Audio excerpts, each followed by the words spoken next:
여러분, 드와이트 무디가 쓴 천국이라는 책을 혹시 읽어보셨는지요? 이 무디는 일평생 전도자로 살았고요. 아마 교회의 지난 2000년 역사상 가장 위대한 복음 전도자 중에 한 분이라 그렇게 불릴만 합니다. 매일같이 전도하는 것을 개인 전도까지도 이분이 지켰는데요. 평생토록 500만 명에게 세례를 주었다고 합니다. 이분의 전도 집회에서 예수 믿기로 결심하고 세례를 받은 분이 500만 명이라니 정말 어마어마하지요? 그런데 이분이 이 책에서 그렇게 고백을 해요. 내가 그렇게 사실은 하나님 나라 복음, 천국 복음을 증거했지만 내가 정말 이 하나님 나라, 영원한 그 나라에 대해서 관심을 가지지 못했다.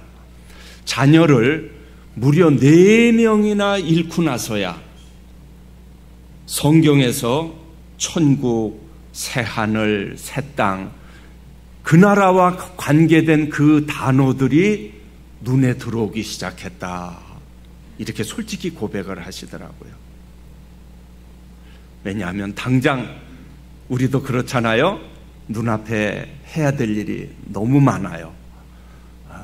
우리 일상적으로 닥치는 많은 일들을 감당하느라고 실제로는 이러한 것들이 주의를 끌지 못했는데, 이 무디 목사님도 자녀를 무려 4명이나 잃고 나서야 우리 아이들이 어디 갔지? 자기가 사실은 많이 설교했으면서도 실제로는 그러한 것들에 주의를 기울이지 못했다. 이렇게 고백을 했습니다. 우리나라도요, 제 어린 시절을 기억해 보면은 이 천국신앙, 새하늘과 새 땅, 이 종말론, 소망, 참 이런 거에 대해서 굉장히 제 어린 시절을 생각해 보면 강했던 것 같아요. 교회 가면 제일 많이 불렀던 찬송이 주 예수의 강림이 불원하니 저 높은 곳을 향하여, 이런 찬송 많이 불렀어요. 자, 그런데 저는 1990년대 이제 유학 생활을 했는데요. 이 90년대 한 10여 년 동안 유학 생활을 마치고 2000년대에 들어와서 한국을 보니까 한국이 너무 변했어요. 정말 경천동지할 만큼 이 90년대 10년 사이에 한국이 어마어마하게 성장하고 정말 이제는 선지국 대열에 들만할 정도로 2000년대에 들어와 보니까 전 세계가 주목하는 경제 성장을 이루었습니다. 그런데 그 와중에 눈에 띄게 달라진 게 하나 있었어요. 내가 어린 시절에, 청소년 시절에 가졌던 이 천국신앙, 영원한 나라에 대한 소망이 잘 보이지가 않아요. 강단에서 어떤 메시지가 주로 많이 전해졌냐면 웰빙이 대세를 이루었어요. 여러분 기억나시죠? 2000년대 초반에 어느 교회든지 웰빙 메시지가 대세를, 강단을 거의 지배했다. 자, 제가 나름대로 좀 생각을 해봤어요. 왜 한국교회에서 이 종말신앙이 이렇게 약해졌을까? 여러 가지 원인이 있었던 것 같아요. 그 중에 하나가 시한부 종말론 운동이 1992년도 10월 달에 한국을 휩쓸었어요. 이 종말론 하면 이제 사람들이 부정적으로 생각하는 경향이 아주 이 네거티브 전략, 저는 그렇게 생각해. 이게 사탄의 네거티브 전략이구나. 신흥 종교들이 막 쏟아져 나오기 시작했어요. 2000년대 초반만 해도 가짜 예수가, 재림 예수가 대한민국에 50명이 넘었는데 최근의 집계에 의하면 70명이 넘는다고 그래요. 이 전 세계에서 재림 예수가 제일 많은 나라가 됐습니다. 우리 한국은 참 경랑의 시기를 겪었어요. 참 우리 어른들 보면 참 정말 놀랍다. 위대한 제너레이션이었다. 이 나라 잃고 36년을 보냈는데, 나라를 찾았다 싶었는데 6.25 전쟁이 터졌고요. 전 국토가 쑥대밭이 됐고 70년대 80년대 한강의 기적을 이룬 전 세계가 주목하는 나라가 됐는데요. 이제 우리나라도 살만해졌어요. 80년대까지만 해도요, 미국에 이민 간다 그러면 다들 부러워했어요. 이 파라다이스로 가는구나. 가보니까 안 그렇던데요. 한국도 이제 살만해졌어요. 그러다 보니까 이제 이 재림신앙, 이게 아주 시들어졌어요. 강남의 어느 교회에서는 예수님 막 집값이 올라갈 때 예수님 지금 오시면 안 돼요. 지금 목소리가 나게 올라가고 있어요. 오실라거든 조금 있다가 오세요. 어느 남전도회 회장님이 그렇게 기도했대요. 자, 근데 이거보다 더 심각한 것은 신학적 요인이 저는 더 심각하다고 생각해요. 천국과 지옥을 미안합니다만 불신하는 신학자들이 지금 얼마나 많은지 몰라요. 여러분들은 천국과 지옥을 믿으십니까? 얼마나 귀한 신앙인지 몰라요. 저는 이게 믿어지지가 않아요. 강원용 목사님이란 분이 과학 앞에 사라진 신이라는 논문을 썼는데, 저 푸른 하늘을 아무리 쳐다보아도 거기에는 천당도 없고 하나님도 없더라. 여러분, 이 목사의 입에서 나온 말이 믿어지십니까? 성경에서 말씀한 하나님을 보려고 망원경을 설치해놓고 눈을 닦고 보아도 보이지 않더라. 과학의 발달에 따라 여러 가지 면에서 검토해본 결과 하나님이 저 허공에 없다는 것만은 분명하니 거기에 대해서 주장하지 말자. 남을 위해 사는 정신이 바로 하나님이다. 남을 위하여 노력하고 살면 그 사람은 하나님을 믿는 사람이며 그것이 바로 천당이다. 얼마나 샤킹해요. 그런데 실제로 제가 봐도 지금 천국과 지옥을 불신하는 혹은 타협하는, 죽어서 천국 간다는 것은 비성경적이다. 영국의 복음주의 지도자 중에 한 사람인 앤티 라이트가 새하늘과 새 땅에서 그렇게 쓴 것을 보고 제가 충격을 받았어요. 이거 심각하구나. 잘못된 신학, 잘못된 신앙이 지금 한국 교회에도 물밀듯이 지금 밀려 들어오고 그러한 책들이 쏟아져 나오고 있구나. 사랑하는 성도님들, 새하늘과 새 땅은 성경의 최고의 계시입니다. 히브리서 11장, 우리가 믿음장이라고 부르는 이 믿음의 대선배들, 믿음의 이 대증인들의 그 핵심 신앙이 무엇인지 아십니까? 천국을 소망하는 신앙이에요. 본향을 사모하는 신앙이에요. 하나님 나라 그 가치관으로 이 세상의 영광을 포기한 사람들의 그 놀라운 스토리가 히브리서 11장인 거 아세요? 본향에서 받을 그 상을 위해서 이 세상의 모든 영광을 다 진짜 헌신짝같이 버린 사람들이 히브리서 11장의 우리 믿음의 선배들이에요. 히브리서 11장 13장은 이렇게, 13절은 이렇게 얘기해요. 이 사람들은 다 믿음을 따라 죽었으며 약속을 받지 못하였으되 그것들을 멀리서 보고 환영하며 또 땅에서는 외국인과 나그네로라 증거하였으니 이같이 말하는 자들은 본향 찾는 것을 나타냅니다. 저희가 이제는 더 나은 본향을 사모하니 곧 하늘에 있는 것이라. 모세가 그러했고 아브라함이 그러했고, 어떤 사람은 그 하늘의 상을 위해서 톱으로 켜서 죽임을 당하기도 하고, 땅에서 생매장을 당하기도 하고, 목이 베어서 참수형을 당하기도 하고. 이게 믿음의 증인들이라는 거예요. 하나님 나라 가치관으로 살았던 사람들이, 그 이야기들이 이 세상에서 하나님이 주시지 않았어요. 이 세상에서 다 받지 못해요. 하나님, 나 기도했는데 왜 안 주세요? 주실 수도 있고 안 주실 수도 있어요. 그렇지만 본향에서 약속을 받지 못하였다. 하나님께서 약속하셨는데 이 세상에서 주시지 않았다는 거예요. 여러분, 시험 들지 마세요. 요한 칼빈 목사님은 영혼의 관점에서 지금을 생각하라. 영혼의 관점에서 지금을 생각하라. 내세에 대해서 그리스도인들은 많이 생각하고 묵상해야 된다.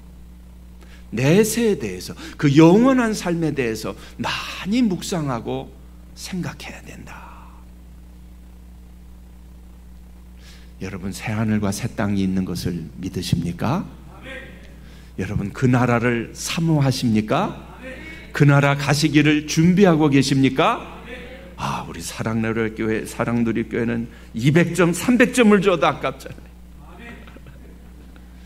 많은 분들이 그 천국이 있는 건 믿어요.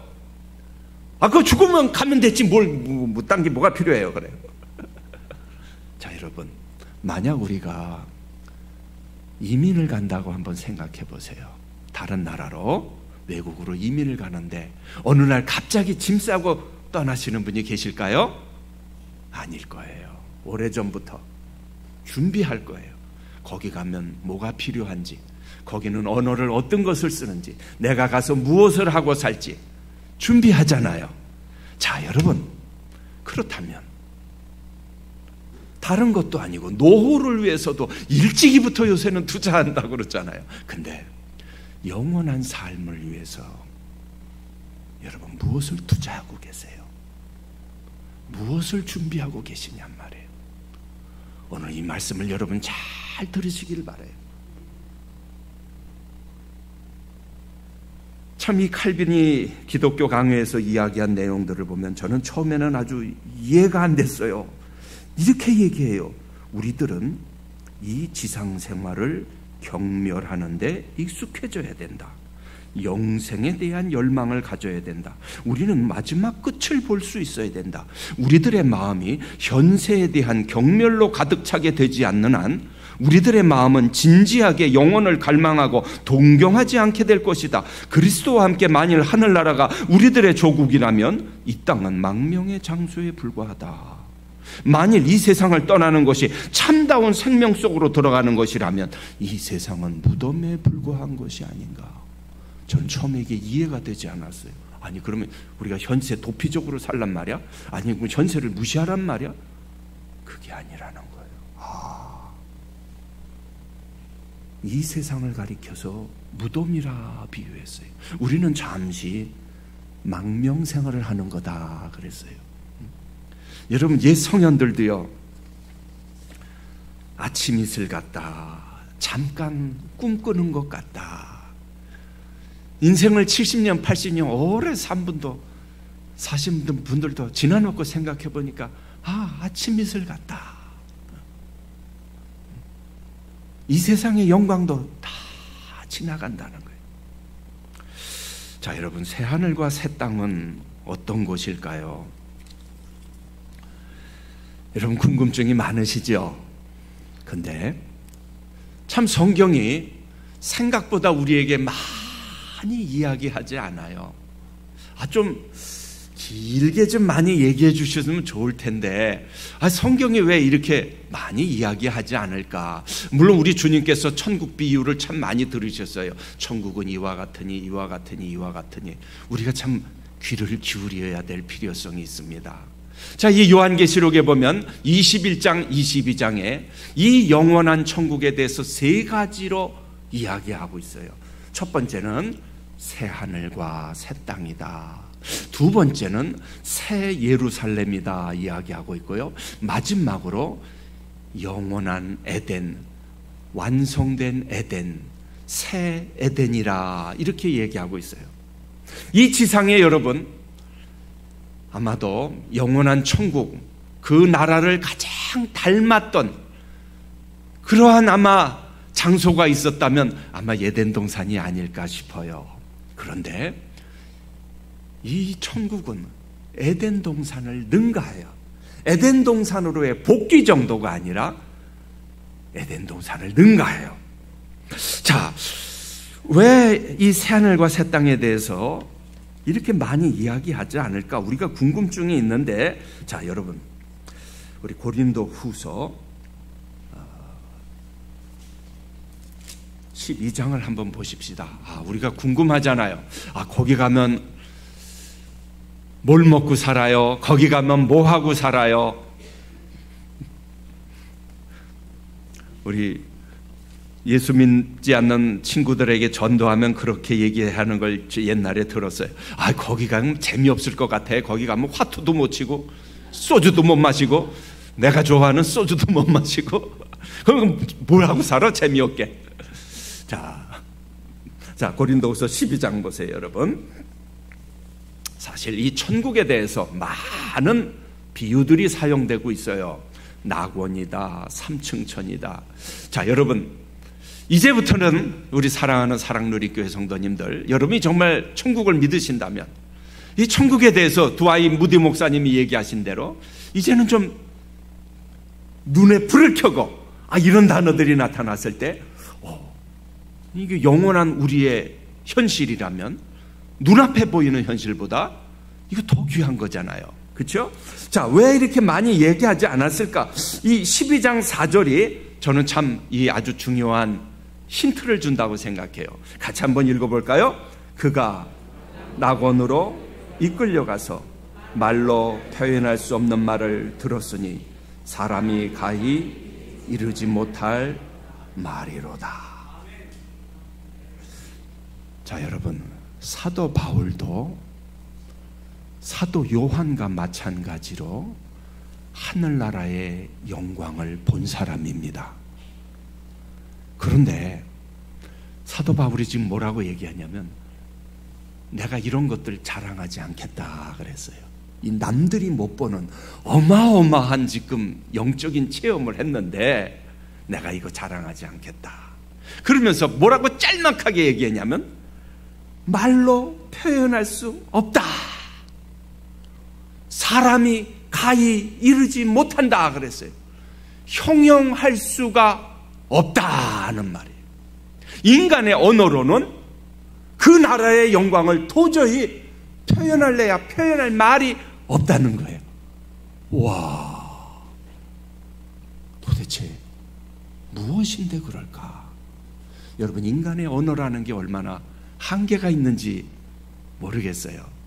아마 여러분들 가운데 저기 미국에 혹시 나이아 물러가라 폭포 보신 분 있어요? 그랜드 캐년, 그 어마어마한 그랜드 캐년을 보고 사진을 찍고 와서 막 자랑하고 싶잖아요. 이야, 내가 보니까 정말 굉장하더라. 근데 여러분, 친구들이 동일한 감동을 받으십니까? 그래? 왜요? 그걸 담을 수가 없어요. 그 어마어마한 폭포나 그 대자연을 이 조그만 스마트폰에다가 담을 수가 없어요. 조그만 카메라로 담을 수도 없고요. 이 세상 일도 그런데 하물며 지금 요한계시록은 트랜센덴트, 초월적, 눈에 보이지 않는 초자연적인 어마어마한 나라를 다루고 있는데 인간의 언어로는 도저히 설명이 안 된다는 거예요.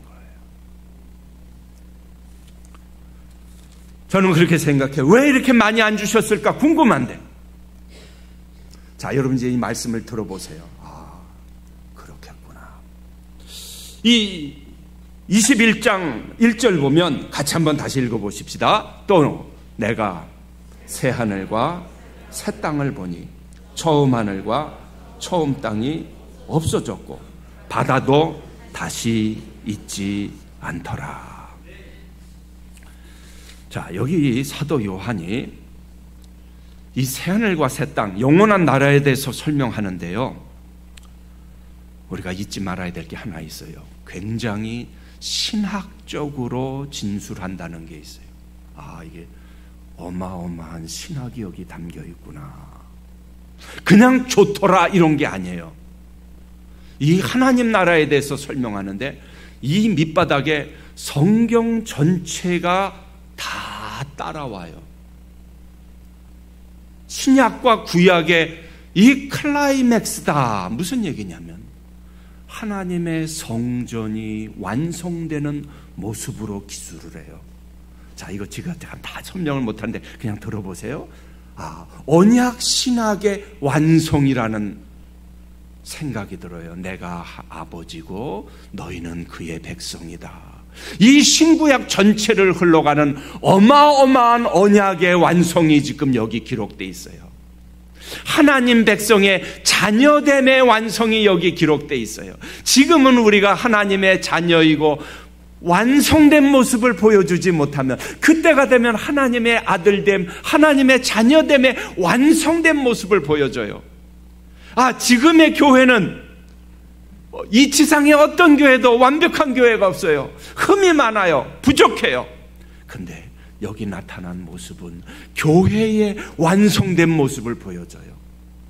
구약시대의 이 지성소는 요만했는데 여러분 사진으로 보면 요만하잖아요. 여기 나타난 이 새 예루살렘의 모습은 이 지성소가 어느 정도냐면 2400km 거의 상상이 되세요. 와, 2400km 넓이, 길이, 높이가 2400km. 근데 그 하나님의 영광이 꽉 차 있어요. 상상도 할 수 없는 그 하나님의 찬란한 영광이 가득 차 있어요. 아, 이 21장, 22장은 신학의 최고봉이다. 하나님 나라의 완성이 여기 기록되어 있어요. 예수께서 이 땅에 오셔서 하나님 나라가 너에게 임하였다. 영원한 생명이 시작되었다. 구원이 시작되었다. 근데 여기 그 구원의 완성된 모습이 있어요. 하나님 나라의 그 완성된 모습이 지금 이 안에 흐르고 있어요. 에스겔 성전에서 그 물이 점점 흘러나오는데 22장에 가니까 하나님의 그 삼위일체 하나님의 영광의 보좌에서 생명수강이 한없이 흘러가고 있어요. 아, 상상이 되세요?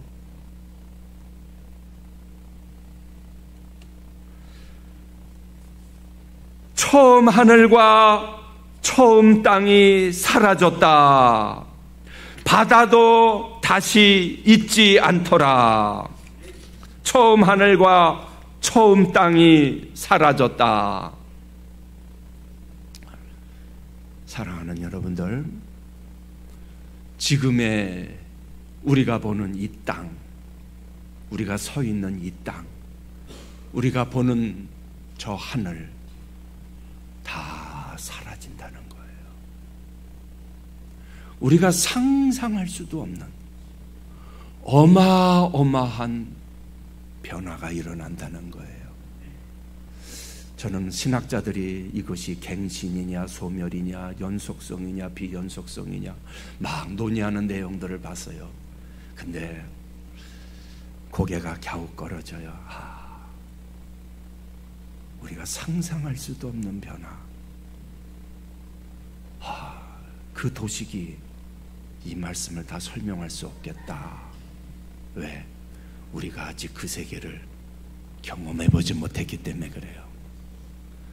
다만 사도 바울이 그렇게 얘기해요. 우리가 현재 아무리 많은 고난을 당할지라도 우리에게 장차 다가올 영광과는 비교가 되지 않아. 이것은 그 나라의 영향력을, 그 나라의 영광을 본 사람만이 할 수 있는 얘기예요. 밤이 없다고 그랬어요. 바다가 없다. 자, 바다가 없다. 이 말은요, 이 낭만적인 바다를 뜻하지 않습니다. 고대 사람들에게 이 바다는 악의 뿌리, 악의 근원, 악의 모체였어요.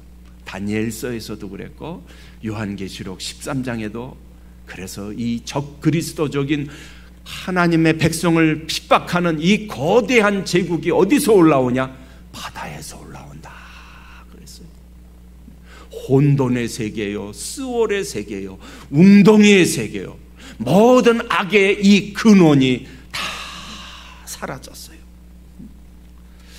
자, 여러분, 이 세계를 우리가 상상을 할 수가 있습니까? 우리는 죄가 없는 세상에서 여러분 혹시 살아본 분 계십니까? 죄의 영향력이 나를 전혀 주장하지 못하는 그 세계를 우리가 상상할 수나 있습니까? 우리는 한 번도 아직 그 세계를 경험해 보지 못했어요. 죄가 나에게 얼마나 강한 영향력을 미치는지, 파워가 있는지 우리는 아직 한 번도 경험해 보지 못했어요. 그러나 그날이 되면 나를 오랫동안 사로잡았던 이 저주의 모든 세력, 미움이라는 단어조차 없어지고 시기라는 단어조차 없어지고 옛 질서에 속한 모든 어둠의 세력들이 다 물러갈 때가 온다.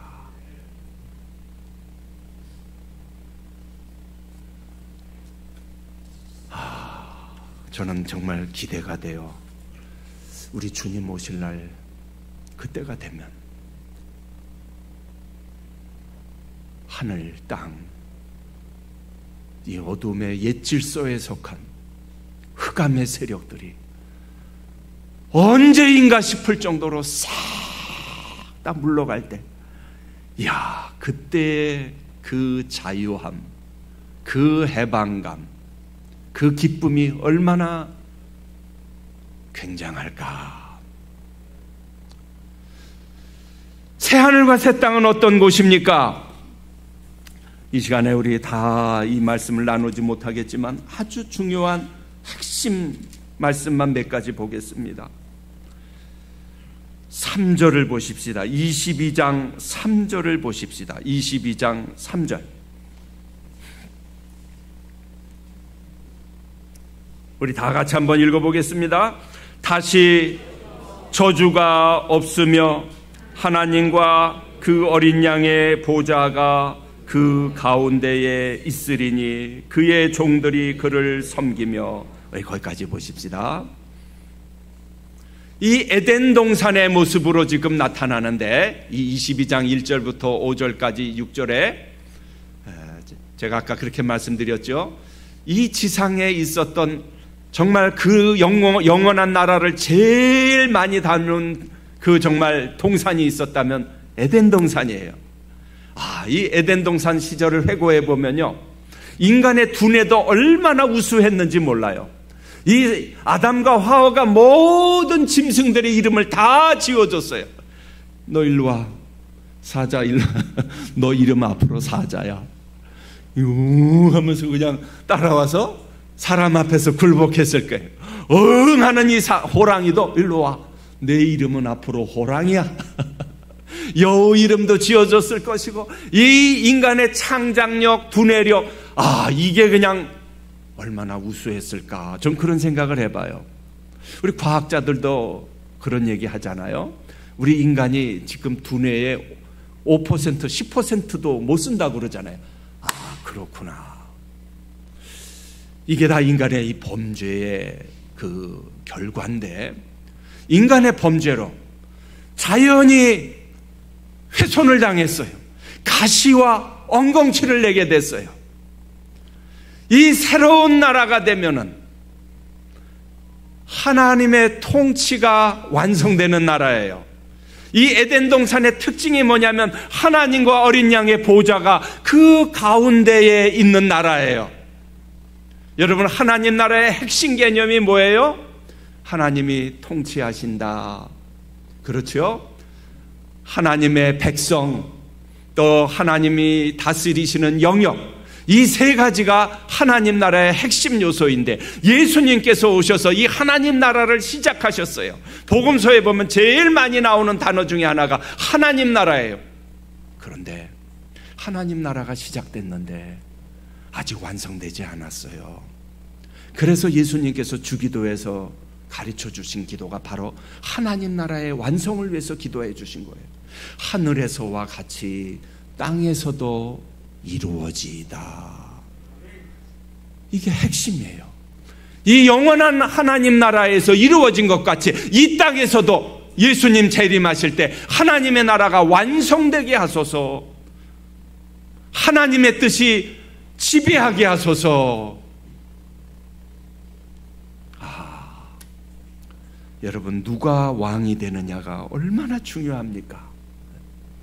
우리나라도 정말 4년마다 얼마나 진통을 겪는지 몰라요.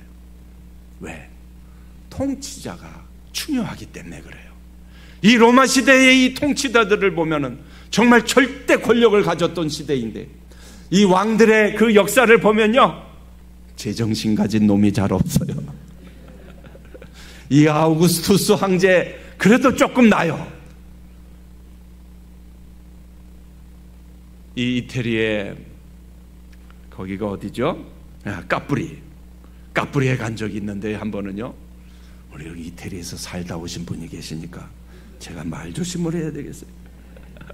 이 까뿌리의 꼭대기에 올라가니까 티베리우스가 살았던 그 별장이 있는데, 그때는 몰랐는데 나중에 와서 기록을 보니까 이 로마 황제들이 그 절대 이 권력을 갖고 얼마나 못된 짓을 많이 했는지 몰라요. 그 까뿌리 아름다운 섬에서 그 산봉우리 위에다가 별장을 지어놓고는 미소년들과 함께 동성애를 마음대로 즐기다가, 아니 그래 다 죽여버리는 거예요. 그 소년들을 다 죽여버려요. 그때는 모르고 보니까 멋있다 했는데,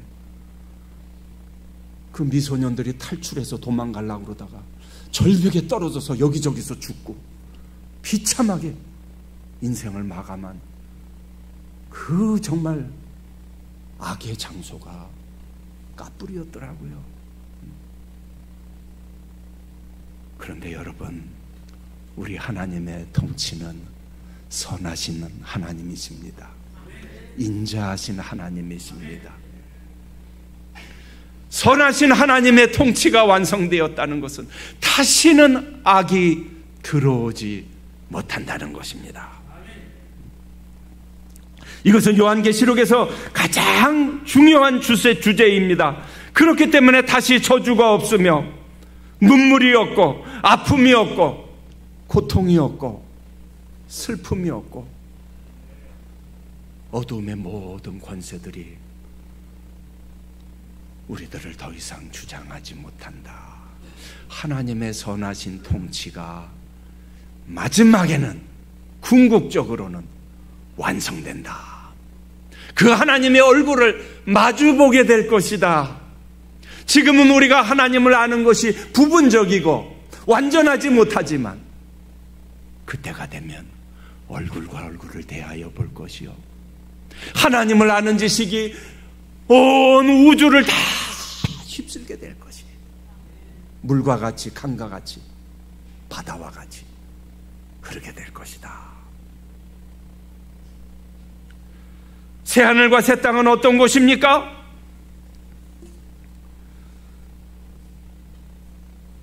(9절부터) 27절까지에 보면 이 새 예루살렘의 모습으로 나타나는데요, 이 새 예루살렘의 가장 중요한 특징이 어디에 있냐면 16절에 있어요. 16절 우리 다 같이 한번 읽어볼까요? 그 성은 네모가 반듯하여 길이와 너비가 같은지라 그 갈대자로 그 성을 측량하니 12,000 스다드뇨 길이와 너비와 높이가 같더라. 자, 여러분, 여기에는요 많은 상징들이 사용되어 있는데, 이 지금 새 예루살렘을 묘사하면서 무엇을 지금 상징을 메타포로 쓰고 있냐면 이 12보석을 상징으로 쓰고 있어요. 자, 여러분에게 제가 오늘 보석 구경 좀 시켜드릴게요. 자, 요거 좀 보이게 해주세요. 자, 저는 이 계시록을 공부하면서 보석에 관심이 많아졌어요. 자, 그래서 이 박물관에 가면은 보석 세션을 꼭 봐요. 그리고 이 성경에 나오는 이 12보석들, 여기 뭐 벽옥, 남보석, 옥수, 녹보석, 홍만호, 홍보석, 황옥, 녹옥, 다망옥, 비치옥, 청옥, 자수정, 이 보석들을 다 찾아봐요. 저도 그래서 여러분에게 이거 보석이 뭘까 한번 쭉 한번 12보석 어떻게 생겼나 한번 구경 한번 해보세요. 자, 벽옥이 이렇게 생겼고요. 자, 그 다음에 남보석이 이렇게 생겼고요. 자, 옥수가 이렇게 생겼고, 녹보석, 홍보석, 황옥, 녹옥, 아름답죠? 담화목, 비치옥, 청옥, 자수정, 이 12보석이 이렇게 생겼어요. 자, 이거 얼마나 비쌉니까? 정말 제가 이 보석 이 영국의 이 런던에 가면 런던 타워라고 있어요. 이 런던 타워에 가면 뭐가 있냐면 역대 영국의 왕들이 썼던 이 대관식세 썼던 이 왕관들이 있는데 여기에는 실제 보석들이 촘촘히 박혀 있어요. 경비가 얼마나 삼엄한지 몰라요. 여기는 오랫동안 볼 수가 없어요. 줄이 많아서 그 경찰이 있으면서 빨리 지나가게 해요. 욕심내지 말라는 거예요. 훔쳐갈 생각 말라는 거예요. 자물쇠로 탁 잠가놨어요. 빛이 이렇게 비치면서 보석들이 반짝반짝 하는데 형용할 수 없는 아름다운 빛깔들이 막 이렇게 교차가 돼요. 오늘 이 모습이 바로 그런 모습이에요. 이 새 예루살렘의 이 영광이 얼마나 찬란한지 표현할 수 없으니까 이 세상에서 있는 가장 존귀한 이 보석을 빌어서 요한이 지금 설명을 하고 있어요. 그런데 이 세상의 보석과는 비교가 안 돼요. 여러분 한번 상상을 해보세요. 2400km. 아마 저 부산에서 어디까지 될까요? 부산에서 여기까지 잘해야 지금 400, 500km인데 이것보다 한 6배 더 북쪽으로 가야 돼요. 위로도 2400, 옆으로도 가로 세로 2400. 이것이 다 정금으로 되어 있다. 무슨 얘기예요? 금이 아무 소용없다는 거예요. 보석도 이 정도가 아니라 12기초석, 어마어마한 기초석들이 수십 미터, 이것이 다 12보석이다. 보석이 그냥 길에 깔려 있어요. 아무것도 아니라는 거예요. 그런데 거기에 하나님의 영광의 광채가 흘러간다. 여러분, 이 하나님의 영광이 실제로 구약시대 때 나타났던 적이 있어요. 여러 차례 나타났어요.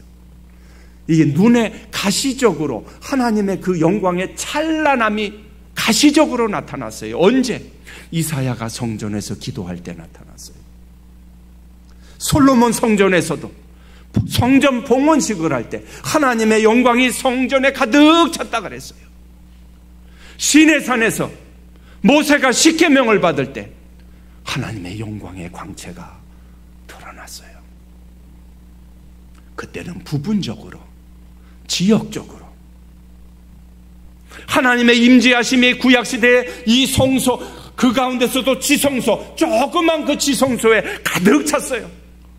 대제사장도 함부로 들어갔다간 죽임을 당해요. 그런데 새하늘과 새 땅에는 그 영광과 그 임재하심이 셀 수 없을 정도로, 사실 2400km라고 그러지만 아니요, 무한정으로 하나님의 영광이 가득 차게 됩니다. 사랑하는 성도님들,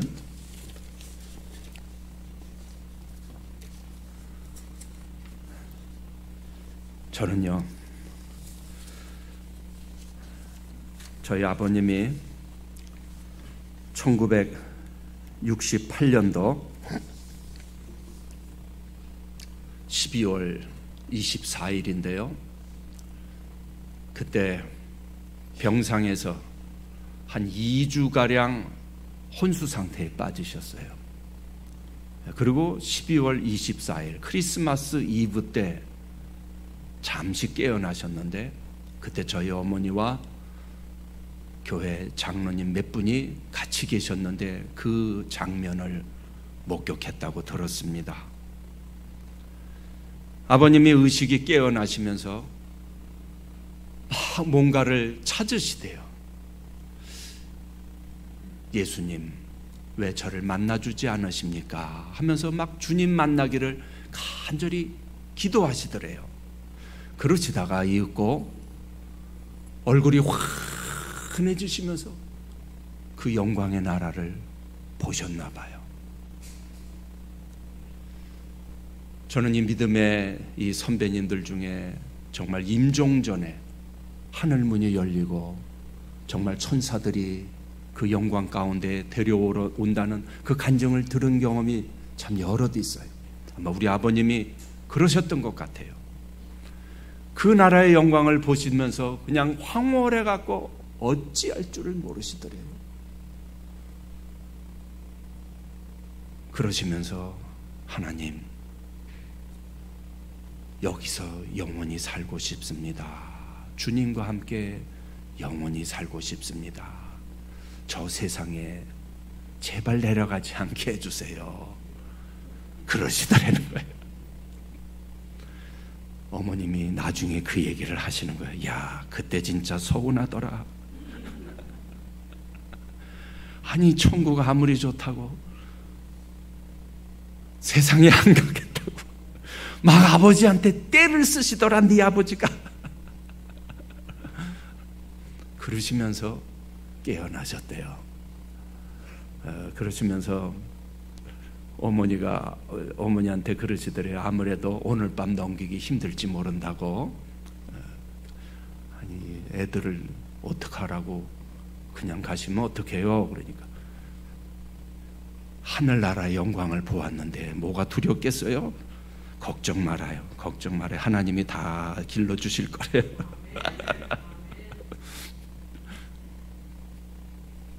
그리고는 다시 혼수 상태에 빠지셔서 27일, 한 이틀 크리스마스는 넘기시고 27일 날 아침에 깨어나셔서 1시간 동안 기도하시다가 그토록 가고 싶어 하던 나라로 가셨다고 합니다.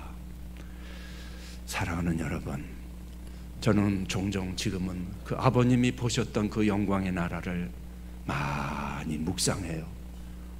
얼마나 영화로웠으면. 아무 생각이 나지 않는 거예요. 그렇구나. 도아인 무디 목사님도, 제가 말씀드렸던 무디 목사님도 운명하기 전에 그 나라의 영광을 환히 보시면서, 얘야, 천사들이 지금 나를 마중 나오러 오는구나.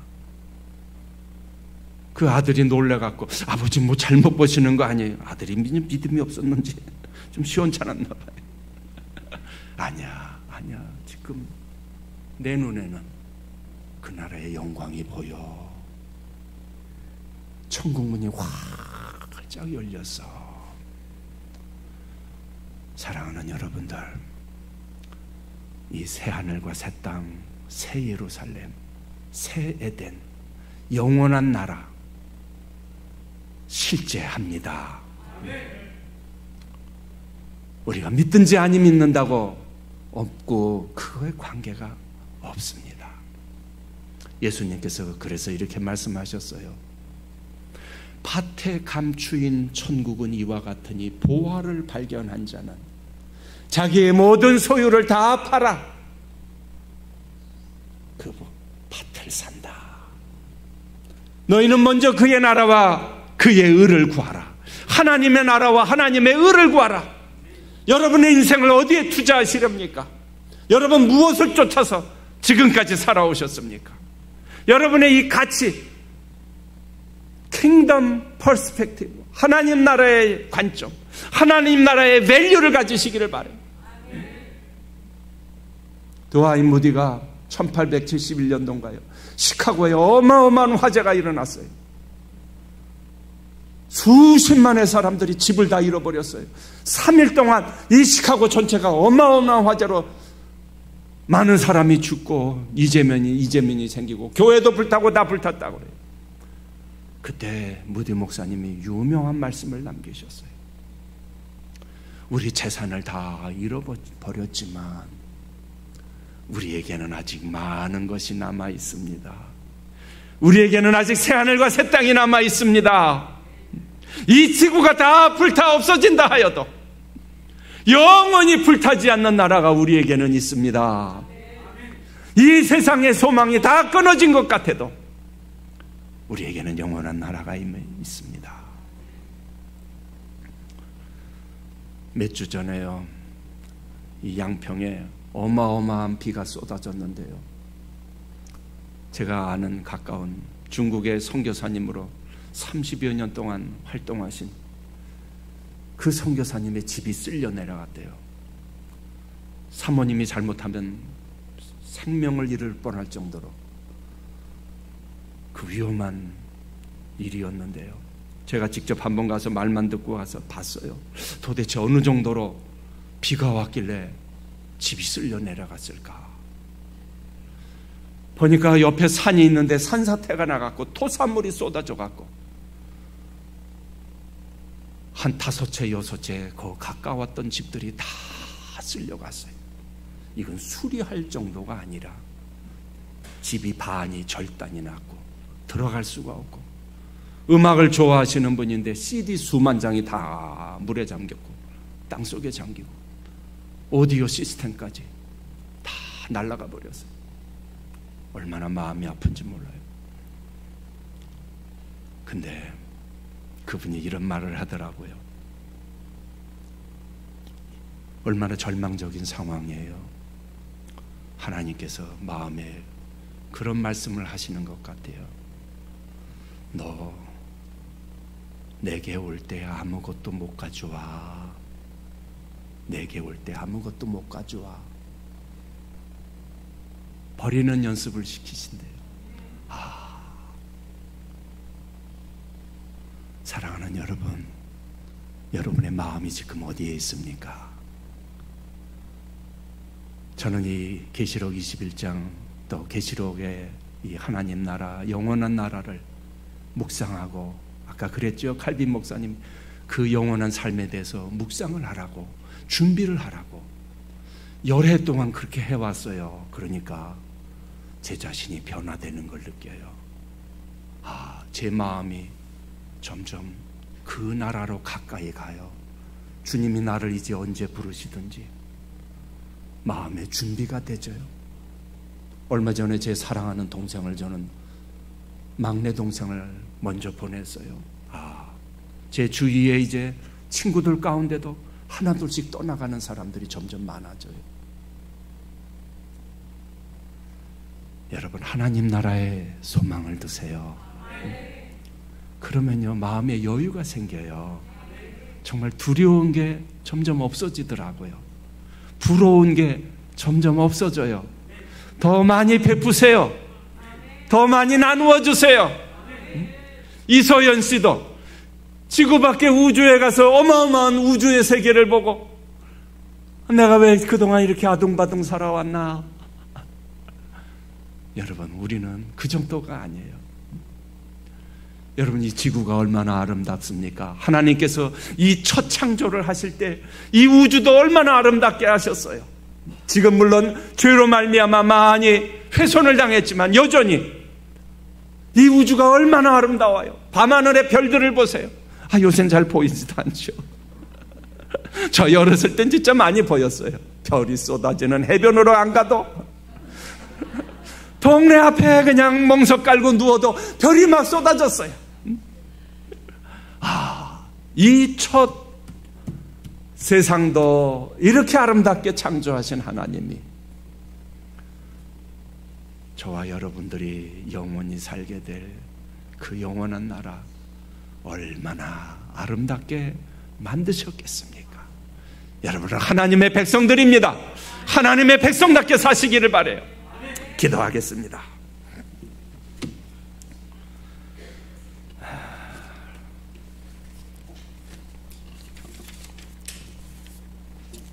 하나님 아버지여,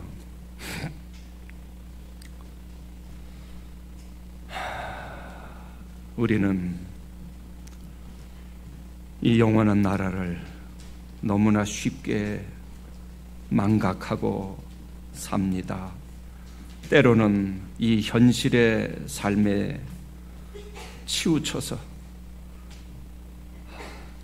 정말 하나님 나라 없는 사람같이 사는 그러한 때가 얼마나 많은지 모르겠습니다. 주님이여, 새 하늘과 새 땅, 새 예루살렘, 새 에덴을 묵상하게 도와주시옵소서. 다른 사람이 아닌 나를 위해서, 우리를 위해서 주님이 예비하신 그 나라 묵상하고 생각하고 준비하며 그 나라의 관점에서 살고 그 나라의 가치로 이 세상을 살 수 있도록 저희 연약한 저희를 붙들어 주시옵소서. 지금은 우리 주 예수 그리스도의 은혜와 아버지 하나님의 놀라우신 사랑하심과 성령님의 감동 감화하심이 그 나라의 영광을 기대하며 소망하며 이 땅에서 힘있게 살아가고 하나님 백성으로 살아가기를 간절히 소망하는 우리 사랑누리교회 모든 성도님들에게 영원토록 함께 하시기를 간절히 축원하옵나이다. 아멘.